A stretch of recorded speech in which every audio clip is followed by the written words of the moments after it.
Comme à une centaine de kilomètres de Téhéran, le Vatican des chiites. C'est ici, à l'université théologique, que la révolution islamique iranienne a commencé.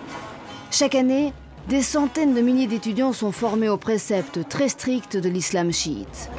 Une armée de mollahs chargée ensuite de répandre la bonne parole en Iran et dans le monde entier. La propagande, une affaire d'État dans la République islamique. Ces petites filles viennent toutes d'avoir 9 ans. L'âge de la majorité religieuse, l'âge aussi de porter le tchador, blanc pour l'occasion. En Iran, tout est affaire de communication. Un merchandising de la révolution islamique qui brasse des millions de dollars. Qui a ses icônes planétaires comme le défunt imam Khomeini ou encore Hassan Nasrallah, le célèbre chef du Hezbollah libanais. Un système qui fabrique aussi ses nouvelles stars. Mehdi a 7 ans, il récite le Coran par cœur. En ce moment, c'est lui la star. Des DVD édités à plusieurs milliers d'exemplaires, des récitals à travers tout le pays et des fidèles qui le considèrent comme un véritable saint. On a vendu 3 à 4 000 DVD de Mehdi. Un succès qui tient au talent de Mehdi. Comme personne, il raconte les persécutions infligées au prophète et sa famille. C'est l'un des fondements de la martyrologie chiite.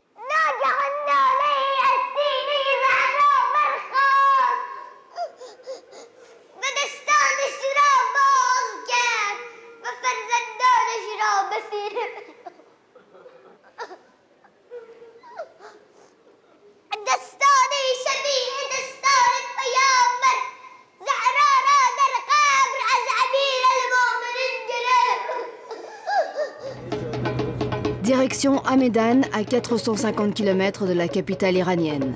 C'est là que Mehdi vit avec ses parents. C'est la première fois que la famille accueille une équipe de télévision étrangère. Salam. Bonjour. Non. Dès maintenant, je dois commencer à me comporter comme ceci vis-à-vis des femmes non autorisées.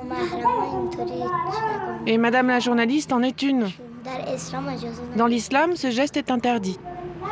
C'est important pour vous que votre fils soit célèbre? Oui, comme Mehdi sert la cause de l'islam, je voudrais bien qu'il soit plus connu, encore plus connu. Pendant ma grossesse, je lisais beaucoup le Coran. Et je faisais tout de manière à influencer positivement Mehdi, avant même sa naissance. Un garçon modèle, la fierté de ses parents et de la République islamique. Comme tous les enfants qui étudient le Coran, Mehdi reçoit 100 € de l'État, presque un mois de salaire pour un petit fonctionnaire iranien. Une aide qui impose tout de même des frais de représentation, comme cette garde-robe digne d'un sage de l'islam. Celle-ci, c'est la tunique brune, une couleur gaie que l'on sort pour les fêtes, les occasions joyeuses et toutes les cérémonies en général. Et celle-là, c'est la tunique noire. Elle est réservée aux cérémonies de deuil et aux occasions tristes.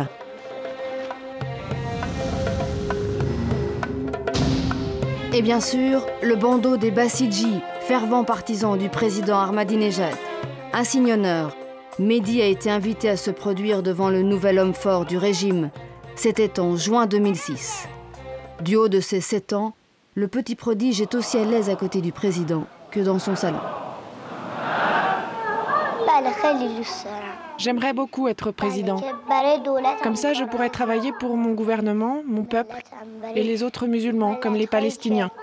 Je voudrais aider tous les peuples musulmans. Qu'est-ce que le président te dit là? Non, mais c'est personnel. Bon, je vais vous raconter ce qui n'est pas secret. Il m'a promis qu'il allait aider mon centre coranique. Il l'a fait. Il a tenu sa promesse. Et je l'en remercie.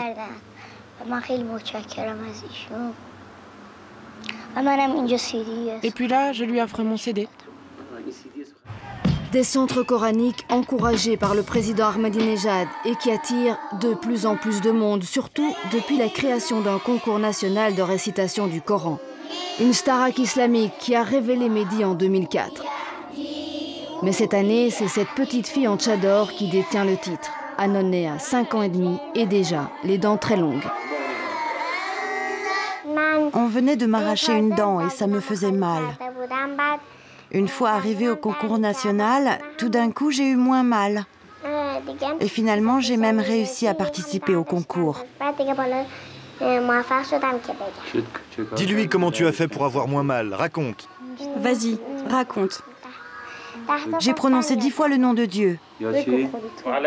Même s'il est trop âgé pour participer au concours de cette année, Mehdi n'a pas dit son dernier mot. Ce matin, audition improvisée à la maison. C'est bientôt la fête religieuse de Muharram. Le responsable d'une mosquée locale cherche un prêcheur junior. Il est venu s'assurer que Mehdi est bien à la hauteur de sa légende.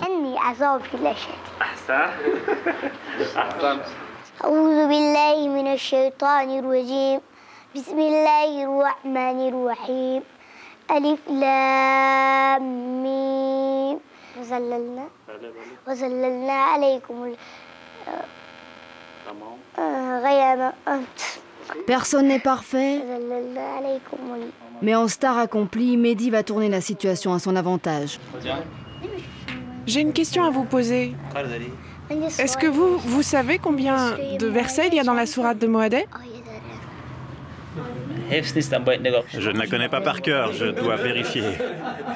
Moi, je suis un religieux de papier. C'est toi qui connais le Coran par cœur, par la grâce de Dieu. Mission accomplie pour Mehdi qui a décroché le récital avec en prime un cadeau pour avoir fait rire son invité de marque. Quelques billets qu'il garde précieusement dans une tirelire déjà bien remplie. Mais en attendant, direction l'école du quartier. Après une matinée consacrée à la lecture du Coran, Mehdi redevient un élève comme les autres, à un détail près.